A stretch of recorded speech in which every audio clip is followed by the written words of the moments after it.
तो hello parents, आज हम बात करेंगे क्लास 1 और क्लास 2 के एडमिशन टेस्ट के बारे में। और बहुत सारे पेरेंट्स को ये डाउट रहता है कि एडमिशन टेस्ट में क्या क्या पूछा जाता है और इसकी तैयारी कैसे कराए बच्चों को। तो मैं आज समझाने जा रही हूँ बहुत ही सिंपल और क्लियर वे में कि आप इसकी तैयारी कैसे करा सकते हैं। अगर आपके बच्चे यूकेजी क्लास में हैं तो 1 क्लास की तैयारी अभी से ही कैसे करा सकते हैं कि उनका अच्छे स्कूल में एडमिशन हो सके। तो फिर चलिए स्टार्ट करते हैं। तो पहले हम बात करते हैं कि इंग्लिश सेक्शन में बच्चों से क्या पूछा जाता है। इससे पहले कि अल्फ़ाबेट्स में क्या लेटर्स A to Z पहचानने के लिए बोला जाता है उन्हें। कभी कभी मिसिंग लेटर्स भी पूछे जाते हैं, जैसे A B डैश, तो C होगा यहाँ पर A B C D। Missing letters भी पूछे जाते हैं, यानी A से लेकर के Z तक उन्हें पहचानने के लिए बोला जाता है, चाहे वो कैपिटल हो या फिर स्मॉल हो। और फिर वोकेबलरी भी होता है, जैसे फ्रूट्स नेम में, एनिमल्स में कलर्स और बॉडी पार्ट्स के नाम जैसे पूछे जाते हैं उसमें। फिर पिक्चर दिखा करके वर्ड मैच करने के लिए भी बोला जाता है, ठीक है। तो ये सब चीज़ होता है, पिक्चर्स दिखा कर वर्ड मैच करना। फिर फ्रूट्स नेम, मतलब जितने भी तरीके के नेम है, फ्रूट्स, कलर्स, एनिमल्स, सब तरीके के नेम पूछे जाते हैं। फिर नेक्स्ट है रीडिंग सिंपल वर्ड्स, जैसे कि CAT cat, DOG dog, SUN sun, जैसे 3 लेटर वर्ड्स उनसे रीड करने के लिए दिए जाते हैं। तो वो भी इनसे रीडिंग कराया जाता है, टेस्ट लिया जाता है कि वो कितना जानते हैं। तो आप उन्हें इस तरह के वर्ड्स जो है वो बिल्कुल प्रिपेयर कराएं बहुत अच्छे तरीके से, क्योंकि यूकेजी क्लास में सारे वोवेल साउंड पढ़ाए जाते हैं। तो उसमें ही बच्चों के बहुत सारे वोकेबलरी जो है वो माइंड में सेट हो जाते हैं, A sound, E sound, I O U sound से। तो यहाँ पर तो कोई प्रॉब्लम होनी ही नहीं चाहिए बच्चों को। तो इसीलिए ये सब वर्ड्स दिए जाते हैं कि वो पढ़ पा रहे हैं कि नहीं। फिर है सिंपल सेंटेंस, जैसे what is your name, what is your father's name, या how are you, how old are you. इस तरह के सिंपल सेंटेंस उनसे पूछे जाते हैं।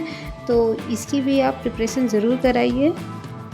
नेक्स्ट है कि मैथ सेक्शन में अब क्या पूछा जाता है। तो मैथ सेक्शन में पहले तो है नंबर रिकॉग्नाइजेशन, जैसे 1 से लेकर 50 तक, यानी कि 1 to लेकर 50 तक नंबर्स लिखने, बोलने या फिर पहचानने के लिए उन्हें बोला जाता है। जैसे आप 1 से लेकर 50 तक ना तो 1 to 100 ज़रूर करवाइए, मेरे हिसाब से 1 to 100 कराइए, क्योंकि यूकेजी क्लास में कहीं 1 to 100 कराया जाता है।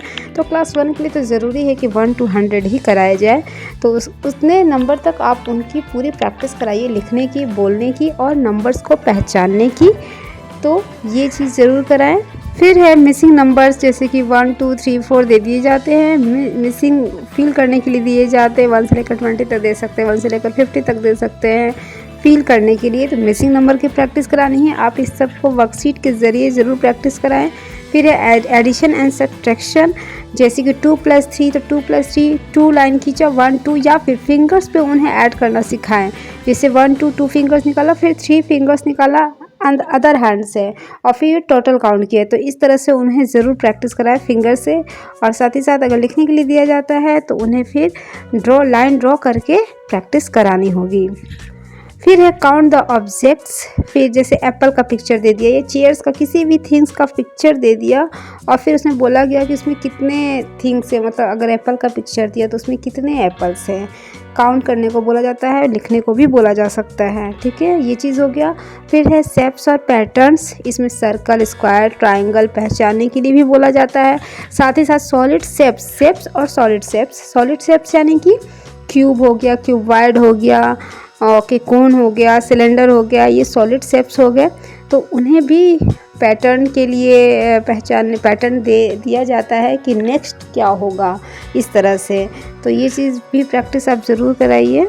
साथ ही पहचानने के लिए भी और उनकी स्पेलिंग वगैरह भी दी जा सकती है, तो वो भी ज़रूर आप प्रैक्टिस कराइए उनकी, जैसे क्यूब की CUBE, क्यूबाइड की, इस तरह से। तो वो आप प्रैक्टिस ज़रूर कराइए।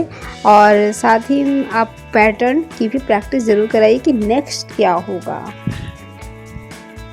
अब नेक्स्ट आप करा सकते हैं कंपैरिजन, जैसे बिग, स्मॉल, टॉल, शॉर्ट, मोर, लेस, एम्प्टी, फुल। ये सब में आप कंपैरिजन उनकी तैयारी करा सकते हैं। बच्चे इसे पहचानना सीखेंगे, क्या बिग है, क्या स्मॉल है, इस तरह से। तो ये थे मैथ्स से रिलेटेड। और अब बात करते हैं जनरल नॉलेज से ऑरल क्वेश्चंस की, ओके।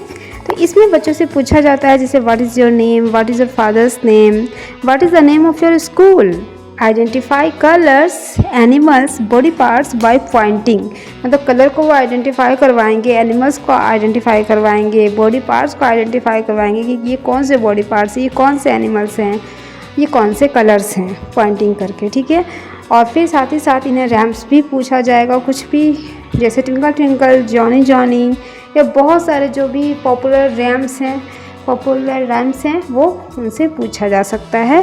तो आप इसकी भी प्रिपरेशन ज़रूर करें। और साथ ही मैं एक बात और भी बोलना चाहती हूँ पेरेंट्स की, मैंने क्लासरूम से रिलेटेड सेंटेंसेस बहुत सारे वीडियोस में मैंने डाले हैं इंग्लिश स्पोकन के लिए, तो फिर आप वो बच्चों को प्रैक्टिस ज़रूर कराएं बच्चों की, कि वो क्लासरूम में टीचर से कैसे बात करें, या फिर अगर टीचर्स बोलते हैं तो वो कैसे इन बातों को समझें। तो वो आप ज़रूर वो वीडियोस देखें। मैं डिस्क्रिप्शन बॉक्स में आई बटन, जब भी आप वीडियो स्टार्ट करेंगे तो ऊपर आई बटन में आपको लिंक मिल जाएगा, उससे आप वॉच कर सकते हैं, ओके, क्लिक करके। तो फिर वो ज़रूर वॉच कराइएगा उन्हें। तो अब बात करते हैं हिंदी में क्या पूछा जाता है। हिंदी में वर्णमाला पूछी जाती है, क से लेकर के ग तक अक्षर पहचानने को दिया जाता है, और साथ ही स्वर और व्यंजन में अंतर बताया जाता है। जैसे अ से लेकर अ तक स्वर वर्ण कहलाते हैं, और क ख ग ये सब जो है व्यंजन वर्ण कहलाते हैं। फिर चित्र दिखा कर के शब्द बताना, जैसे सेब, आम, घर, स्कूल के चित्र दे दिए गए और फिर उनसे पूछा गया कि ये क्या है। 2-3 अक्षर के शब्द भी पूछे जाते हैं। फिर शब्दों से वाक्य भी बनाया जाता है, जैसे रोटी, तो माँ रोटी बनाती है। रोटी अगर शब्द है तो इससे सेंटेंस पूछे जाते हैं कि चलो इसे हिंदी में वाक्य बनाओ, तो माँ रोटी बनाती है या वह रोटी बनाती है, कुछ भी बच्चे बोल सकते हैं इस तरह से। फिर आम बोलचाल के वाक्य जैसे जो इंग्लिश में पूछे जाते हैं, वैसे हिंदी में तुम्हारा नाम क्या है, तुम कहाँ रहते हो, ये क्या है, तुम्हारे विद्यालय का क्या नाम है, इस तरह से। फिर है मिलान करना और रिक्त स्थान भरना, जैसे चित्र दे दिया जाता है और शब्द दे दिया जाता है, फिर उसको मिलाने के लिए दिया जाता है। फिर सेब लाल होता है, ये जिसे मैचिंग करने के लिए, मिलान करने के लिए सेब का चित्र दे दिया गया और लिखा गया सेब, तो वो मिलान करने के लिए दिया जाता है। तो पेरेंट्स आप घबराइएगा नहीं, ये टेस्ट सिर्फ बेसिक अंडरस्टैंडिंग और कॉन्फिडेंस लेवल चेक करने के लिए होता है। आप डेली थोड़ा थोड़ा प्रैक्टिस करवाएं, अल्फ़ाबेट्स, नंबर्स, सिंपल रीडिंग और स्पीकिंग, साथ ही साथ हिंदी वर्णमाला से भी, तो फिर वो ज़रूर बच्चे कर पाएंगे, ओके। अगर आपको इस वीडियो पर, इस टॉपिक पर वर्कशीट या फिर और भी वीडियो चाहिए तो कमेंट में ज़रूर लिखें। मेरा डिस्क्रिप्शन बॉक्स यानी इस वीडियो का डिस्क्रिप्शन बॉक्स ज़रूर चेक करें, मैंने बहुत सारे लिंक शेयर किए हैं। क्लासरूम इंग्लिश सेंटेंसेस, बच्चों से इंग्लिश में बात कैसे की जाए, उन्हें कैसे सिखाया जाए, और भी class 1 to 4 class LKG UKG सारे सब्जेक्ट मैंने टच किए हैं। तो आप वीडियोस वो ज़रूर वॉच करें और मेरे चैनल को सब्सक्राइब करना ना भूलें, ओके। फिर thanks for watching, take care and bye bye.